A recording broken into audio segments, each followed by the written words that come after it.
Charles Purcell presents Episode 3 of our 5-part mini-series, Skrauss in the House, where my good friend, the Skrauss, he and I act as each other's sidekicks, so to speak, in this 5-part conversation. We're going to give you a little radio drama in this episode. We're going to do a little scene together. This sit-down started with my telling Skrauss that I had been thinking of him just before he called, one of those moments. Seriously? That's amazing. The synchronicity of that is wonderful. Therefore, we must do something. That synchronicity thing, I tend to poo-poo most psychic theories and just put them down to coincidence. Because if you know anything about chance, variables, probability. That's what I'm looking for. Coincidence happens, They do, but not necessarily meaningful coincidences. Yeah, that increases the probability. So I'm happy to dive into that pool of, ooh, something happened. That's cool. Yeah, and even if that's all you say, it still Yeah. is interesting, at least. And if it can inspire us to do something awesome, that's even better.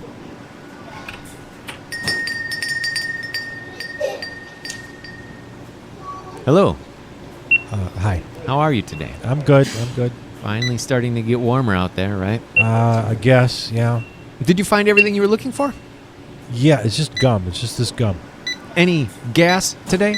Gas? No. Yeah, I paid for it outside with the card. Would you like chocolate cheese sticks? 3 for $1. No. Thank you. No. I like your hat. Thank you. Do you have a rewards card? No. Are you a rewards member? No. Would you like to become a rewards member? No, thank you. Is that hat homemade? Your total would be a 187. What a coincidence. The year of my birth. Oh, man. You can go ahead and slide your card right on in there. I did that. It's in. Is that already. debit or credit? I punched the debit. It's asking me. You want cash back today? It says cash back on the screen here. I already You said. can go ahead and put in your PIN. I'm doing. My mom crochets hats kind of like that. You can go ahead and take your Yeah, card. it says. Would you like a receipt? No, thank you. Would you like a bag for your stuff? It's just the gum. It's just the pack of gum. So no. Alrighty then, here you go. Have a great day. Yeah. Take care. Bye-bye. Right. Take care of that hat. Looks like it might rain. Man.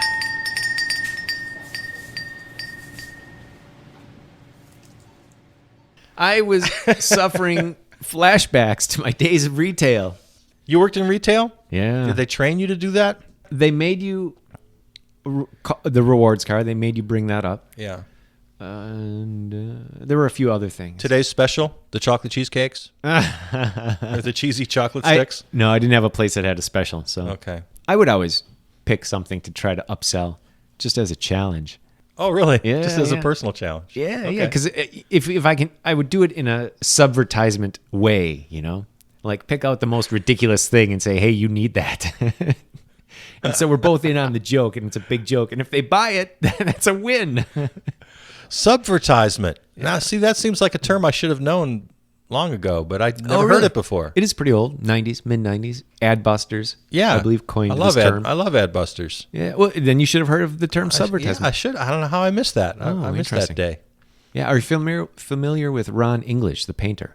No, the name kind of rings a bell, but that's all I got. He's famous for subvertising. He Oh. would go and paint billboard-sized paintings, and then in the dead of night, well, actually, he prefers to do it during the day, because if you do it during broad daylight, you're official. He just goes and he pastes up his paintings over the top of billboards. Nice. Subvertising. Yeah, we need more of that. There was a really great one I saw in Adbusters. It was actually the back cover, and it's at McDonald's. A little McDonald's in all of us. There's a picture of this huge fat guy in a bathing suit standing on a diving board. All the rolls, count the rolls dripping over his pants line. It was pretty great. I don't know if this is still happening. I assume that it is, but it might have been Adbusters where I read this, or a similar publication. How private people, just in their own lives, are hired by corporations to shill for them in their private lives. Oh, yeah, sure. Like just every day, you're talking over the fence with your neighbor, Wow. Oh, man, these new Tide Pods, they taste really good. They have the new flavor of Tide Pod. So you just talk up the product in your daily life. Right. And you're fake paid. word of mouth. Yeah. And I wonder how much of that still goes on, because this is quite a good expose about this industry. Yeah, so it's like freelance retail. Yeah. And see, and this is another reason. This goes kind of to the deeper level of why I hate money so much. There was a guy named Tyree who worked at a bar/restaurant where I freelanced as a performer. Okay. And whenever I came in, Tyree was so happy to see me. Uh-oh.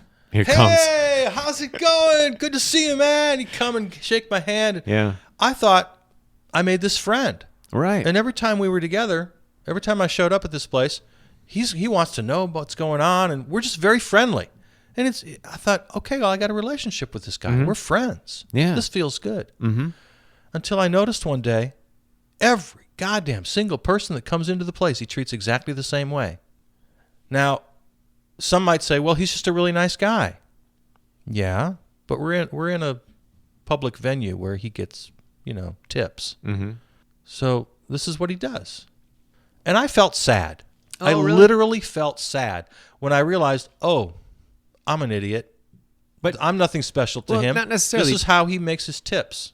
Possibly. Money Well, taints. Yeah, that's an Everything assumption. in You're making life. an assumption. I don't know. Maybe he's just a nice guy. Well, it's possible. Did you ever have a personal conversation with him? Like, did he show interest in what you're doing, or? Yeah, it didn't get too deep because we didn't know each other well enough for that. Okay, let me tell you a story. I got fired from Caribou Coffee because I was too friendly. Wow. It was my goal to crack every nut that came in, right? So every sourpuss, every don't talk to me face, I was going to break in and make them laugh somehow. And I loved all my repeat customers. I loved seeing them every morning, right? And I loved talking to them, and we, different things we talk about. I especially loved people that would like to talk about books, And so no, for me, it was absolutely genuine. And I did treat everybody the same, mostly. I mean, there's a little variation. Eventually I started trying to read people and how much exuberance they could take. But Well, that's great. And maybe I should just assume that Tyree was doing the same thing. He's just a genuinely nice person who liked everybody. yeah, I mean, it's possible. Yeah. I mean, that's what my case was. Okay, I'm going to try this again with a better attitude, and we'll see how it goes. Hello. Well, hi, it's nice to see you again. How are you today? Oh, great. How are you? Finally starting to get warmer out there, right? Oh, yeah, finally. It was so cold for so long. Did you find everything you were looking for? I did. Thanks for asking. It was easy today. Any gas today? As a matter of fact, yes, but I paid for it outside with my card. Would you like chocolate cheese sticks? Ooh, those 3 look for good. $1. 3 for $1. Great price. Boy, they I smell like good. your hat. Thank you. Nice of you to notice. Do you have a rewards I- card? no, I do not. Are you a rewards member? Not yet. Would you like to become a rewards member? I've been thinking about it. It seems like a good deal, but Is that hat homemade? no, actually, my mother gave it to me. Your total would be a 187. What a coincidence. The year of my birth. That is a coincidence. Happy birthday. You can go ahead and slide your card right on in there. There it is. Okay. Is that debit or credit? That's a debit? You want cash back today? No, thanks. I'm good. I've got some jingle in my pocket. You can go ahead and put in your PIN. My son's birthday. My mom crochets hats kind of like that. Your mom crochets hats like this. Wow. You can go ahead and take your card. All right. Thanks for reminding me. Would you like a receipt? No, thank you. You can keep that. We'll save the paper. Would you like a bag for your stuff? No, just the gum here, so you save that bag for the next person. Alrighty then, here you go. Have a great day. Thank you. Oh, Take care. Always Bye-bye. good to see you. Take care of Bye. that hat. I will. Looks like it might rain. It looks like it might. All right. Bye-bye now.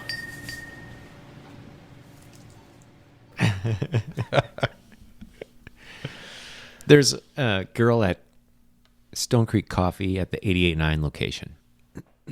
And she reminds me of me in that exuberant way. Giant smile whenever I walk in. And she does this to everybody. But when I first met her, I thought, whoa, she likes me. Yeah. I jumped to the wrong conclusion immediately. When a woman smiles at you, oh, she likes you. Oh, I've fallen for that trap. yeah. I did have somebody somebody turned to me once. She lives on tips, right? But see, I'm such a sucker all the time. it's not, well, that's kind of cynical because I think this girl's genuine. Okay. And, but the trouble is, for me, as soon as a woman smiles, I'll do anything, and they know I don't tip. Oh, really? They see me definitely not tipping. Are you a bad tipper? I'm trying to fix that. I grew up with no money, Yeah. right? So I was always in fear of not having money. Yeah. So I try to conserve money. Okay.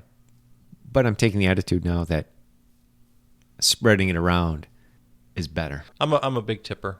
Are you? I believe in big tipping, and I'm trying to be a bigger tipper. Yeah. I wish we lived in a world where there was no tipping. There are many cultures where tipping is taboo. It is. And servers just get paid a fair wage. Mm-hmm. And that would be a better world. Oh, right. I've heard you talk about this. Or maybe not you.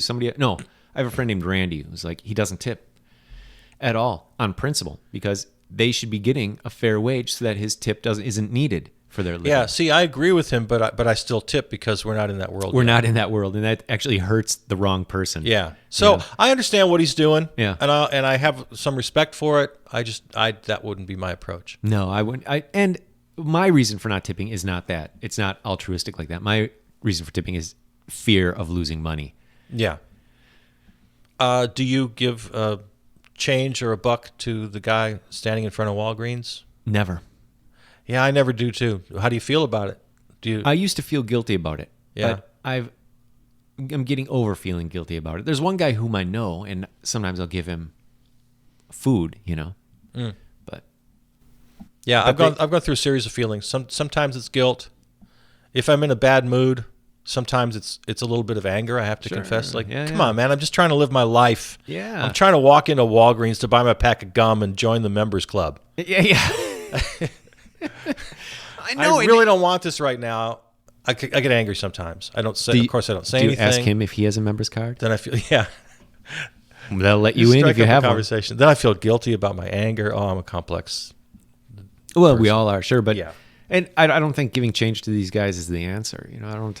There again, and there's the big picture. I mean, research tells us that it only encourages the problem. It does. To give to guys. I don't think there should ever be handouts. We have that conservative liberal divide between us. You're also a religious guy, aren't you? Yeah. You're a believer, right? Well, I'll say or do this. you just really get into the stories? You know the of phrase, you can take the girl out of the country. You can't take the country out of the girl. Many variations and all of the that. variations. Yeah. The variation that I live is you can take the lad out of fundamentalism, but you can't take fundamentalism out of the lad. Okay. Or is it something like that? All right. Anyway, I was raised fundamentalist and have been working my way out of it ever since. Okay. So all the stories are ingrained, and Yeah. actually one of my first favorite stories is the David saga. Are you familiar with this? King David? Probably not. I was raised Catholic, and Right, we you don't read the Bible that much. We were well known for not caring a whit about the Bible. Right. Great. Such great stories. Yeah. So David, beloved of God, he slew Goliath and he became this great warrior. And then he took over the kingdom from King Saul. Okay. And then he was chased. He was a fugitive king and Saul chased him around. So you know Bible stories. See, that's cool. I don't know Bible stories very well. Oh, okay. That's interesting. I mean, the Catholics take umbrage with this charge that we didn't care about the Bible. But Really? we didn't. As a kid, nobody ever put the Bible. I mean, I had a Bible. Didn't they tell you the stories? I was just in a very kind of cursory way. I don't remember them that well. Other sects, it's Bible this, Bible that. It's Bible study. It's all about the Bible. For us, it was folk songs and guitars, and I don't know what we were doing, and bingo games. 60s. Yeah, It was a good time. The good times. Yeah. So, am I religious? Am I a believer? Is what you asked me. And That's the real question. Are you a believer? I am, but I'm not sure in what Okay. or who or right. So you're not a literalist when it comes to the Bible. No, definitely not. Not Okay. anymore. I might call myself a mythicist, actually. Okay. All right. I like a good myth. Yeah, they're the best. I was still pretty young and impressionable when Joseph Campbell did his series with sure. Bill Moyers. Yeah. That's what really brought him to a lot of people like me who otherwise wouldn't have known. And yeah, the respect for myth. Yeah. As long as you understand it's a myth. That's the key. Yeah. When you start taking this stuff literally, now you're asking for trouble. But there's great value in myth. Definitely. Yeah. Undoubtedly. That was Yeah. the lesson that I got from that as a Right. young man. Great stuff. I love it.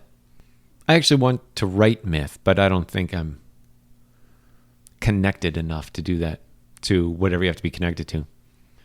Although I recently realized in my paintings, I have this character called the Peg Leg Monkey, and I had him killed once by angels, and then he went through the underworld, and then he was brought back to Earth. And through an editing process, I realized that it was a mythical story, right? It wasn't just a whimsical story like I thought it was. Ah, interesting. So as I continued to work on the project and edit, it was 9 paintings. I turned it into 4, and the editing process made it clearer. Oh, I love that. Meaning emerged Yeah. through the process. Right. And it wasn't where it wasn't necessarily the original intent. No, exactly. Mm-hmm. Yeah, I like that a lot. And I think if you're going to write myth, it's got to happen that way. It has to happen beyond your control, right? Because otherwise it's just under your own limitations. There's got to be some magic happening. There's got to be something unexplainable happening in the process of making the art. Mm-hmm. I agree with that. Generally, but especially if you're out to create something, mythic. Right. Yeah. That reminds me of an experience I had recently on this very podcast on the new Charles Purcell Presents. I told you I do improvised monologues. Yeah. Something really interesting happened that I allowed to happen. Okay.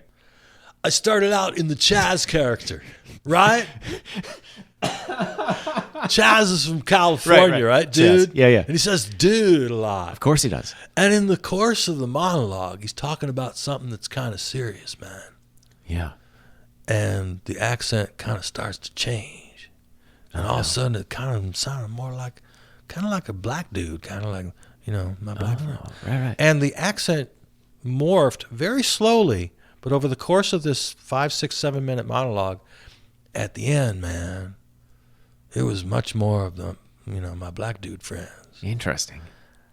And he was talking about a story you may have heard, I may have told in the past. I repeat myself constantly because I'm an old guy. The time I was profiled in bumfuck Wyoming somewhere because I looked like a greasy hippie. That's right. I have heard the story. I love the story. And Let's hear it again. And the cop, I was driving cross country from Santa Cruz to back home. And I was on my own, so I didn't bother getting hotel rooms. When I was tired, I pulled over and I slept. Sure. And I was about 3-4 days on the road. Yeah. My hair was greasy and long, and I just probably smelled bad, and I looked bad. And I know this guy was profiling me because I just didn't look like I belonged. Because, when you're driving along and the toll booth comes up, there's like 20 different lanes. It just divides into these different lanes. You go into your toll booth. Right. Yeah, I'm not really making a turn. I'm just driving, and all of a sudden, I got all these lanes. Yeah, and it's not even a lane change because it's a lane divide. So for him to pull me over for not signaling was obviously bogus. Yeah, that's bunk. And not only does he pull me over, he asked me to get out of my car and go sit in his car in the front seat so we could have a chat. Oh, okay. Father to son. This is against I know I have constitutional rights. I didn't have to do that, but I was scared. Right. And he sat down. He's peppering me with questions about where I've been, where I'm going, what was the last city you were in. And like I said, I'm just driving east. I don't really know where I am exactly. Oh, and I'm trying to answer his questions, and I'm really flustered. Yeah. And I had, and again, I'm kind of retelling this monologue that Chaz did on the other show. I had this taste of being profiled and being scared. Sure. Like my black friends face every day. Mm-hmm. I got just a taste of it, and it was scary, and it sucked. But I brought that up because of what you said. Things happen in the creation of art that come from someplace you're not sure. Oh, right. And Chaz morphed into the black guy. Chaz morphed into a black guy in a 6-minute monologue. And that's perfect, right? And you didn't do it deliberately. But it was only after it was over and I listened back and I realized what happened. Wow, that's great. Yeah, I love when that happens. And for a second I thought, oh, you totally lost the accent. You got to do it over. Oh, and I went, but then I realized right away, no. Yeah. Art is wonderful. It is. Yeah. Oh, you know what I learned recently? And I don't know, I didn't know this all the time. I guess I did, but I never could articulate it. Art is not the product, it's the process.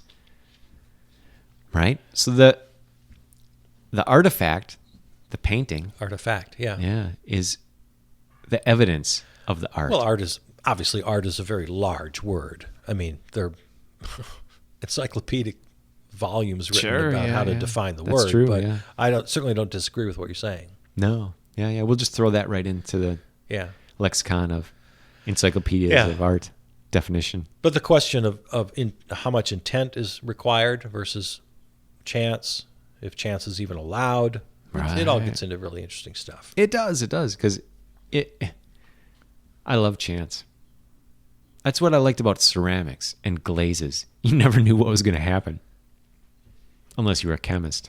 Now, I haven't been in art school for many years, so I can't speak for the current condition. But I know back in the day, at least my experience was chance was kind of frowned upon. Really? From institutional art. It still from might the be. from There's the the idea professors. of, did you do that deliberately? Or is it awesome on accident? Yeah. And I think that's more from I guess lateral it's a from fair. student I to guess student. it's a fair question that you're interested in knowing, but certainly from the institutional point of view, they want to see your documentation. They want to see your plan. They want to see you execute your plan.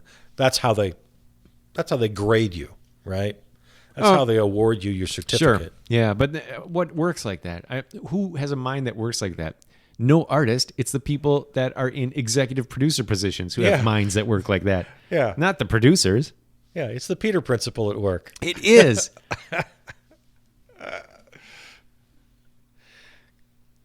I had a friend who was an electronic musician back when that wasn't so common.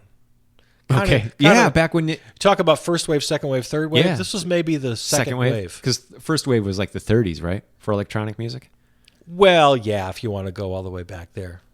But Because there were guys doing it then. yeah. But say mid 80s was a great moment. Oh, sure. I don't know how the beginning of synthesizers. And Yeah, it was they, really- they weren't mimics yet. Yeah. It was a Right. great moment for electronic music. Yeah. And then we slide into the early 90s and we got our first. Some people have some home recording, like computer digital recording equipment, and it was kind of a heyday for that. And I had a friend who expressed that very thing about he was trying to do this work. He considered himself a musician, an artist. He wasn't, shy about defining himself that way, but he couldn't find any institutional support. He was trying to do this in a university setting, Okay. and was getting very little support or help. Sure. Yeah. Really? Yeah. Because they couldn't grasp what he was doing. Right. And he was relying a lot on chance. Oh, And he was doing some really interesting things. He took what do they call him? Speak and say or something? The cow goes. Okay. Yeah. He kind of dismantled one of those and Cool. played with the wires, and he was a really wonderful artist. That's amazing. Yeah. But he toiled in anonymity, and as he put it, I interviewed him on one of my very early radio shows. As he put it, not even my girlfriends pretended to like what I was doing. That's hard. Ouch. Ooh. That Yeah. little quote always stayed with me because I thought it was so telling. It is. That's the worst. That's the thing about art, is that at some point you have to connect with the audience. Yeah. But It's debatable. I mean, that's a great point. Your audience to discuss. could be one person, but that's not that satisfying. So if there's only one guy out there that understands what I'm doing, but I'm just going to keep being here. Let's change metaphors. Okay, so I had a friend who was in grad school for writing, and he drew a circle, and he said that his professors told him, "This is the circle of everything we know, and your job isn't to go way over here; it's to make a little bump on that circle." So that we can expand the circle. All right. So if you're way Good over little- here, good little visual. yeah, if you're way over there, like your buddy, nobody can connect with what you're doing, and it eventually vanishes. Okay. It's a good argument. It's a well-constructed argument So for that point. he has to make a choice. Does he Yeah. want to keep being way out there, or not? And there's no right or wrong. It's just that's Yeah. the situation. Yeah, that's good. I mean, I've always had a great sort of affinity and admiration for the people who are way out there. Those are my favorite people. Yeah. Yeah. Right. They do the most innovative work. Those are the people that get ripped off, and 20 years later, you see their stuff coming out of Hollywood. Yeah. With no accreditation, you know. I had another friend back in art school days who believed religiously that once something had been achieved in art, it was over. He had no interest at all anymore in it. Yeah. Yeah. Once something's been achieved, it's done. Okay. I'm on to something new, Sure. something else. I have no interest anymore. He's an explorer. Yeah. And I respected that. Yeah. And I share a little bit of that. Once I do something, well, like we talked earlier, the limited run of Stream of Consciousness Talk Radio Theater, Right. 35 episodes total. It just kind of felt like, well, that's it. To go back and do more would be pointless. We should send a link to Terry Gross. Get you interviewed by Terry Gross. and then let you edit the interview. Oh, yeah, only if I can have final edit. Exactly. But I think about Shanahan is the guy's name, the guy who said once it's achieved, it's over. I think about him occasionally. Yeah. If I hear somebody on Terry Gross. Okay. It's like, if you're to the point where you're talking to Terry Gross, It's over? I'm done with you. Yeah, you're a historical Yeah. monolith. You need to be. Yeah. Oh, Yeah. you've been accepted. You've been co-opted. You've been incorporated. Oh, for sure. Yeah. There's nobody on the edge that she You're interviews. safe. You're okay. You're safe. Yeah. Exactly. You're safe. Yeah. And as much as I enjoy listening to, who doesn't, to Fresh Air with Terry Gross. Yeah, she has good guests sometimes. Of course. We all enjoy hearing it. But there is that part of me, that rebel in me that says, once you're there, you're dead to me. Mm-hmm. Who needs you anymore? You've been accepted. By Terry Gross. You've been accepted by the establishment. You're no longer useful to me. That's true. I definitely have that side. Yeah, there is that side. When, like, for instance, bands, before they make it, they have the fresh, raw sound that defines them. Yeah. Now, here's my suspicion.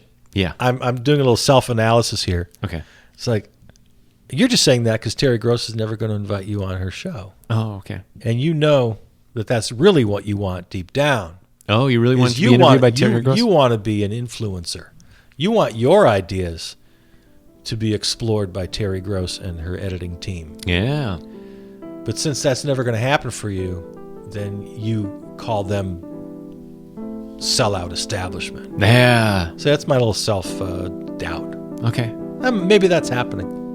Maybe. Charles Purcell presents. And that, episode 3 of our 5-part miniseries, Skrauss in the House. If you want to hear more of the Skrauss, he's the host of Image for Hire at River West Radio, riverwestradio.com. Find this program and all other episodes of all other podcasts at my website, charlespurcell.com, and of course your favorite platform, including Apple Podcasts. We'll be back with episode 4 of this limited series, and that's going to be a special one. You heard us talking about the callback show, as we're calling it, our own version of talk radio. And in our next episode, we're going to hear, for better or worse, the first episode, the pilot episode, and probably the last episode of that experimental radio show. So until then, thanks for listening. I'm Charles Purcell.